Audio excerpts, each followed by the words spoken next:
ನನಸಾಗುವುದು ಕನಸು. Behind the mic. So Hubli days was very interesting and fun. ಯಾಕಂದರೆ ಒಂದು stage ಕೂದಲಿದ್ರೂ ಜುಟ್ಟು ಹಾಕಿ ಅದಕ್ಕೆ ರಿಬ್ಬನ್ ಕಟ್ಕೊಂಡೇ ಹೋಗಬೇಕು ಅಂತ. ಆ್ಯಂಡ್ ಆಬ್ವಿಯಸ್ಲಿ ಅಪ್ಪಂಗೆ ಬರ್ತಾ ಇಲ್ಲ. ಸೊ ನಾನು ಹೋಗ್ಬಿಟ್ಟು ಮಿಸ್ ಇಲ್ಲ ಮಿಸ್ ನಮ್ಮ ಅಪ್ಪಂಗೆ ಕಟ್ಟಕ್ಕೆ ಬರಲ್ಲ ಅಂತೆಲ್ಲ ಫುಲ್ ಅಳೋದು. ನನಗೂ ಅವ್ರಿಗೂ age gap is very less. So we were like friends literally. And full ಅವರು ಪಾಪ ಕೇಳ್ತೇವೆ ಬಡ ನಾಮ ಕರೆಗಿ ಭೇಟಿ ಹಮಾರೆ ಆಯ್ತಾ. ಸೊ ಏನೋ ಆ ಹಾಡು ದಿನಾ ಅದೇ ಹಾಡು, ದಿನಾ ಅದೇ ಇದು. 10th ಸ್ಟ್ಯಾಂಡರ್ಡ್ ಟೈಮಲ್ಲಿ ನಮ್ಮ ಮನೇಲಿ ಒಂದು ರೂಲ್ ಇತ್ತು, 6 o'clock ಮೇಲೆ ಆಚೆ ಹೋಗೋಂಗಿಲ್ಲ ಅಂತ. ಬಿಕಾಸ್ 6 ಗಂಟೆ ಮೇಲೆ ಹೋದರೆ ಯು ಡೋಂಟ್ ನೋ ಅವರು ಯಾರನ್ನ ಎದುರು ಹಾಕೊಂಡಿರ್ತಾರೆ, ಏನು ಬರೆದಿರ್ತಾರೆ, ಇಟ್ಸ್ ನಾಟ್ ಸೇಫ್. ಆ ಥರದ್ದು ಒಂದು ಅನ್ರಿಟನ್ ಕೈಂಡ್ ಆಫ್ ರೂಲ್ ಬಂದಿತ್ತು. ಆ್ಯಂಡ್ ಅಪ್ಪ 6 ಗಂಟೆ ನಾವು ಹೈ ಬ್ಯಾಂಗ್ಳೂರ್ ಶುರುವಾಗಿದ್ದು ನಮ್ಮ ಗ್ಯಾರೇಜಲ್ಲಿ.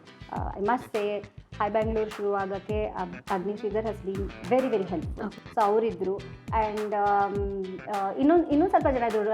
ರಾ ಪ್ರವೀಣ್ ಅಂತ ಇದ್ದ, ಸೋಮನಾಥ್ ಅಂತ ಇದ್ದರು, ಆಮೇಲೆ ಸಂಗಮ್ ದೇವ್ ಅಂತ ಇದ್ದರು. ಸೊ ಇವರೆಲ್ಲ ಏನಂದರೆ ಲಂಕೇಶ್ ಪತ್ರಿಕೆಯಲ್ಲಿ ಕೆಲವ್ರು ಕೆಲಸ ಮಾಡಿದವರು. They move to hi Bangalore. ಅಪ್ಪನೂ ಲಂಕೇಶಲ್ಲಿದ್ದರು when before he decided to start hi Bangalore. So from what I remember it was this kind of thing. And ಇದು ಒಂಥರ ಹೈ ಬ್ಯಾಂಗ್ಳೂರ್ ಆಫೀಸ್ ಥರನೇ ಇರಲಿಲ್ಲ. It was like a family.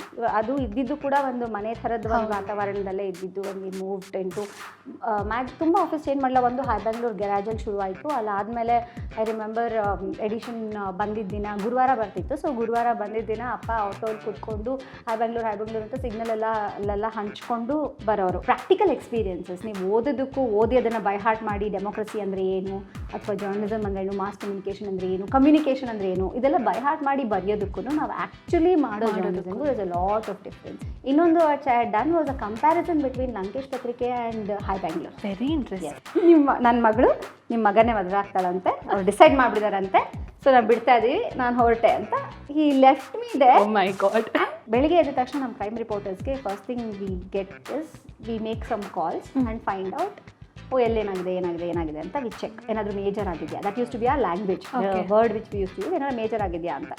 ಪೇಪರಲ್ಲಿ ನೋಡಿದ್ದಂಥ ಆ excitement is very different from covering it. ದುಃಖಕರವಾದ ಒಂದು situation ನನ್ನ ಎಂಟೈರ್ ಜರ್ನಿ ವಿತ್ ಅಪ್ಪ.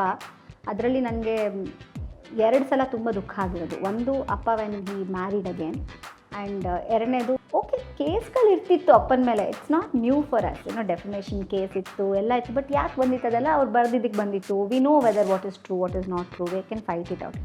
ಇದು is something criminal case. Arrest ಆಗಿ ಹೋಗಿದ್ದಾರೆ. So he lost a lot of friends. Many people chose not to be with him. ಅವರು they wanted to go separate.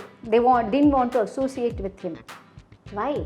When you're a journalist ಏನಾಗುತ್ತೆ, for whatever reasons it's your job, right? ನೀವು ಬರೀತೀಯ, ಅದರಲ್ಲಿ ತಪ್ಪಿರ್ಬೋದು, ಸರಿ ಇರ್ಬೋದು. ನನ್ನ profession ಹಾಗೆ. ಈಗ doctor ಆದವನು ಜೀವ ಉಳ್ಸೋಕ್ಕೆ ಅಂತಲೇ ಪ್ರಯತ್ನ ಪಡ್ತಾನೆ. ಅದರಲ್ಲಿ ಸಕ್ಸಸ್ ಆಗ್ಬೋದು, ಇಲ್ಲ ಫೇಲ್ಯೂರ್ ಆಗ್ಬೋದು, ಸಾವು ಆಗ್ಬೋದು. ಸೊ ಹಾಗೆ ಜರ್ನಲಿಸ್ಟ್ ಅವ್ನ ಕೆಲಸ ಏನು? ಬರೆಯೋದು. ಓಕೆ. ಸೊ ರೆಸ್ಪಾನ್ಸಿಬಲ್ ಜರ್ನಲಿಸಮ್ ಇದೆಯಾ? ಯಾವುದೋ ಒಂದರಲ್ಲಿ ನಿನಗೆ ರೆಸ್ಪಾನ್ಸಿಬಲ್ ಅಂತ ಅನಿಸಿರ್ಬೋದು, ನನಗೆ ಇರ್ರೆಸ್ಪಾನ್ಸಿಬಲ್ ಅಂತ ಅನಿಸಿರ್ಬೋದು, ನನ್ನ ಕ್ಯಾರೆಕ್ಟರಲ್ಲಿ ಹೋಗ್ತಿದೆ ಅಂತ ನನಗೆ ಅನಿಸಿರ್ಬೋದು. Fight for it. ಅದಕ್ಕೆ ಅಂತಲೇ ಲೀಗಲಿ ಕೋರ್ಟ್ಗಳಿದೆ, ಕಚೇರಿಗಳಿದೆ. ಸೊ ನೀನು ಅಷ್ಟೂ ಬರೀ ಸುಳ್ಳೇ ಬರೆದಿದ್ಯಾ ಅಂದರೆ ಹೈ ಬ್ಯಾಂಗ್ಳೂರ್ ಹೆಂಗೆ ಸಕ್ಸಸ್ ಆಗ್ತಿತ್ತು? 1 ಸಲ ಸುಳ್ಳು ಬರಿಬೋದು, 2 ಸಲ ಸುಳ್ಳು ಬರಿಬೋದು, 1 ಸಲ ತಪ್ಪು ಆಗಿರ್ಬೋದು. ತಪ್ಪಾಗಿದೆ ಅವ್ರ ಹತ್ರ. And he has come and apologised also. So ತಪ್ಪಾದಾಗ ಅರ್ತ್ಕೊಂಡು ಬಂದು ಅಪಾಲಜಿ ಕೇಳಿದ್ದಾರೆ. ಅದಕ್ಕಿಂತ ಏನು ಮಾಡಿರ್ಬೋದಿತ್ತು ಅವರು? ನಾನು ತಪ್ಪು ಮಾಡಿದೆ, ನಾನು ಇನ್ಮೇಲೆ ಪೇಪರೇ ಮಾಡಲ್ಲ ಅಂದರೆ ಅವ್ರ ಕಸ್ಬಲ್ವಾ ಅದು? Ravi Belagere is not only ಕುಡ್ಕ, ಕಾಮುಕ, ಏನೋ ಸಿಗರೇಟ್ಸ್ ಎತ್ಕೊಂಡು ಕೂತ್. No, that's not what it is.